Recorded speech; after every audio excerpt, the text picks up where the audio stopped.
పట్టుదలతో చేస్తే సమరం తప్పకుండా నీదే, విజయం కష్టపడితే రాదా ఫలితం పదరా సోదరా.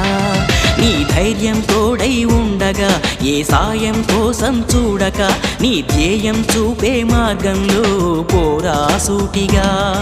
ఏనాడు వెనకడుగేయక ఏ అడుగు తడబడనీయక, నీ గమ్యం చేరేదాకా దూసుకుపోరా సోదరా. పట్టుదలతో చేస్తే సమరం తప్పకుండా నీదే, విజయం కష్టపడితే రాదా ఫలితం పదరా సోదరా.